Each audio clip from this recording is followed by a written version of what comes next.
राम राम। विधिवत शास्त्रोक्त विधि से गोबर के रावण के संस्कार में जो चमत्कार घटित हुए, उन्हीं में से ठाकुर जी की कृपा से एक यह व्यवस्था भी थी कि यज्ञाग्नि का प्रज्वलन किया गया, जिससे रावण दहन के लिए अग्नि भी शास्त्रोक्त विधि से प्राप्त हो सके। और यह कार्य भी जहां रावण दहन गोधूली वेला में सायंकाल 6:06 पर प्रारंभ हुआ, वहीं अग्नि का शुभारंभ ठीक 3:06 पर प्रारंभ किया गया। विधिवत वेदों के मंत्रों का उच्चारण हुआ, विधिवत सूर्योपासना हुई, हवन हुआ और उसके साथ ही सर्वत्र जगत में ये व्यवस्था व्याप्त हो जाए, सभी लोग रावण के पुतले को खड़ा करके नहीं जलाए और सभी जन रावण के पुतले में बारूद के पटाखे नहीं भरे। यह नूतनता लाने के लिए, क्योंकि हम सभी मानते हैं ना कि ना तो शास्त्र में है और ना ही लोक परंपरा में है, कहीं भी किसी सामान्य मृतक को भी खड़ा करके संस्कार नहीं किया जा सकता, संभव ही नहीं है। यहाँ तक कि हम सब जानते हैं कि व्यक्ति जीवित रहता है तब तक ही खड़ा रह पाता है, शरीर छोड़ने के बाद क्या संभव है कोई खड़ा हो जाए? हमने कहीं नहीं देखा ना किसी के भी शरीर में फुलझड़ी लगाना, रॉकेट लगाना, लड़ियां लगाना, सुतरी बम लगाना, कभी नहीं देखा। फिर भी जो परंपरा भगवान राम के समय से चली आ रही थी, गोबर और घास उससे पुतला बनाना, क्योंकि रावण भी रामलीला के अंग थे, वो परंपरा छूट गई और विशाल खड़े करके पुतले बनाना, उन पुतलों में ढेर सारे पटाखे भरना और देखते देखते बस 10-20 सेकंड में अंत्येष्टि यज्ञ का संपन्न हो जाना और उसमें भी जैसे बाण लगा नहीं और सबका रुकने की जगह रवाना हो जाना, क्योंकि पटाखे छूट रहे हैं, जबकि ऐसा पूर्वज नहीं करते थे। न निर्मित्यकेन न दृष्टपूर्वं न सूयते हेममय कुरंगे तथापि तृष्णारवनन्दनस्य विनाशकाले विपरीत बुद्धि।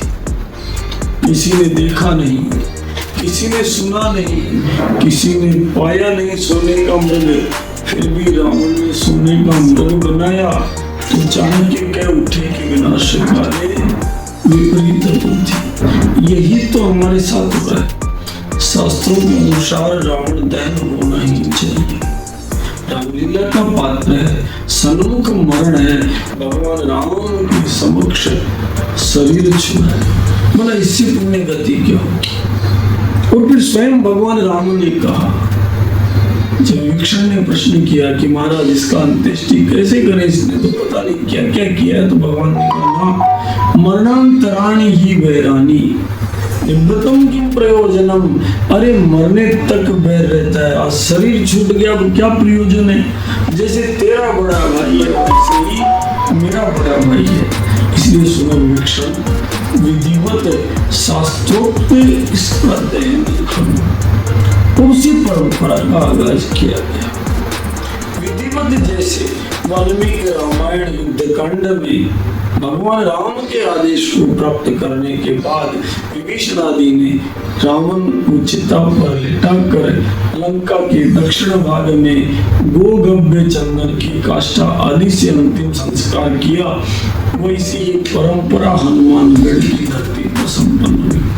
और ये चमत्कार ही तो था गोबर और घास से, नारियल के गोलों से, घी से, सुगंधित द्रव्यों से, औषधियों से बने हुए लंकाधिपति रावण का 52 फीट लंबा, 42 फीट चौड़ा और 7 फीट ऊंचा पुतला निर्मित हो गया। प्राकृतिक रंगों से अभिषिक्त भी हो गया, केमिकल रंग भी नहीं लगे। और सबसे बड़ी बात, हजारों लोग घंटे भर तक लगातार वीडियोग्राफी, फोटोग्राफी के साथ श्रद्धा पूर्वक उस दहन के कार्य को देखते रहे। लगभग 2 घंटे तक रामलीला का मंचन देखते रहे। ये सबके सब विलक्षण कार्य थे, पर इससे भी एक जो विलक्षण कार्य था जो दहन से पहले हुआ, उसे जानिए सब। आप वातावरण को पवित्र बनाइए, एयर क्वालिटी इंडेक्स ठीक करने का साधन अपनाइए। कार्बन मोनोऑक्साइड बढ़नी नहीं चाहिए, जो कि पटाखों के रावण से बढ़ती है। नाइट्रोजन डाइऑक्साइड बढ़नी नहीं चाहिए, सल्फर डाइऑक्साइड बढ़नी नहीं चाहिए। और इसीलिए आज के 2-3 साल पहले मैंने होलिका दहन पर अनुसंधान कराया था। गोबर के बड़बूले जलाए 4 लाख और उनका परिणाम हुआ एयर क्वालिटी इंडेक्स में पॉजिटिव रेस्पॉन्स आया। इसलिए जब हम पटाखे छुड़ाते हैं, जब हम प्लास्टिक जलाते हैं, जब हम बांस जलाते हैं, तो हमारा वातावरण प्रदूषित होता है। लेकिन वातावरण सुरभित कब होगा? जब गौ माता का पवित्र गोबर जलेगा। इसलिए गोबर के रावण सर्वोत्तम रावण, और उन्हें भी सर्वोत्तम से परे सर्वोच्च शिखर पर आरूढ़ करने की क्रिया के लिए ठीक 3:06 पर 32 औषधियों से युक्त गोबर के कंडों से, देसी गौ माता के पवित्र बिलोने के घी से विधिवत यज्ञ की अग्नि तैयार की गई। और उसके बाद रावण दहन में भी ये सभी औषधि, 1 क्विंटल तो देसी गौ माता का घी, अपार मात्रा में नारियल के गोले, और उसके बाद गोबर के कंडे, ये तो लगे ही लगे। इसके साथ ही वातावरण को सुगंधित करने वाली त्र्यंबकम जजामहे सुगंधिम पुष्टिवर्धनम, भगवान शंकर के त्र्यंबकम स्वरूप की तरह पाताल से लेकर आकाश को सुगंधित करने वाली जिन औषधियों का प्रयोग किया, वो जानने योग्य है, मन को मोहने योग्य है और आगे अनुकरण योग्य है। नागर मोथा, कपूर काचरी, छड़ छड़ीला, जो तिल, शक्कर, नारियल गोले, चंदन की लकड़ी, आक की लकड़ी, पलाश की लकड़ी, डाब, दुआ, कनेर, तुलसी, देसी घी, सफेद चंदन, अगर, तगर, कमलगट्टा, समी पत्र, खेजड़ी के पत्ते, खेजड़ी की टहनियां, पीपल की समिधा, श्वेत चंदन, रक्त चंदन, पीली सरसों, इंद्रजो, कपूर, भोजपत्र, बेलगिरी, जटामासी, दुर्वा, कनेर, तुलसी, सफेद चंदन, लोबान, कुकर, धूप, चावल, सबके सब पवित्र द्रव्य जो यज्ञ में काम आते हैं।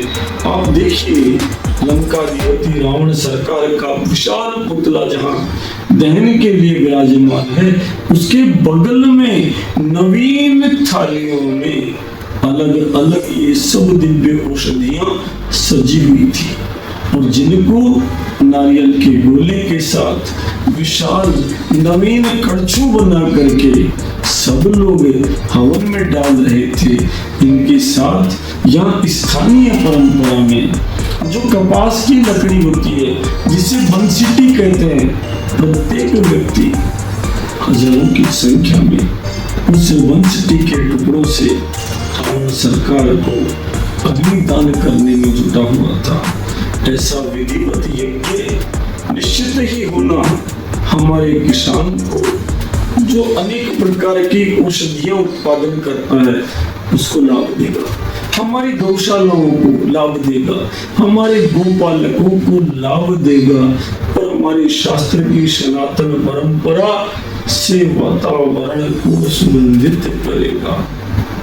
इसीलिए सर्वत्र सर्व जगत इस कार्य को अपनाए, शीघ्र ही ये परंपरा गांव गांव में व्याप्त हो। इसीलिए पूर्णतया मुहूर्त के साथ विधिवत रावण संहिता की विशेष मंत्र ओम ह्रीं काली कपालिनी घोरनादिनी विश्वं विमोहय जगन मोहय सर्वं मोहय मोहय ठर ठर ठर स्वाहा 1.25 लाख जप रावण दहन से पूर्व संपन्न किए गए, पूर्ण रूपेण नवरात्रि में किए गए और उसके बाद रावण द्वारा रचित इसी विशेष मंत्र के द्वारा प्रार्थना की गई कि जगत में यह शास्त्रोक्त परंपरा व्याप्त हो।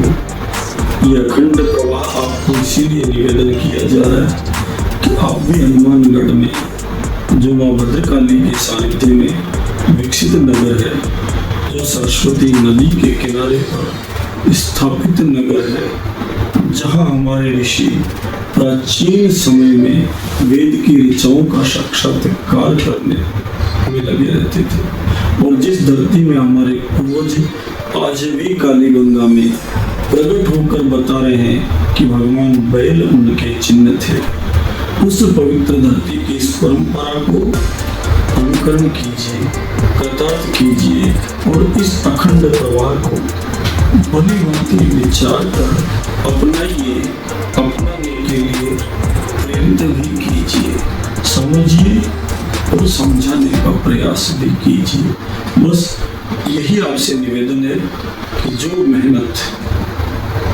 की जा रही है प्रत्येक व्यक्ति के मन को भा रही है, आप भी इसमें सहभागी बनकर धन्य होइए और धन्य कीजिए।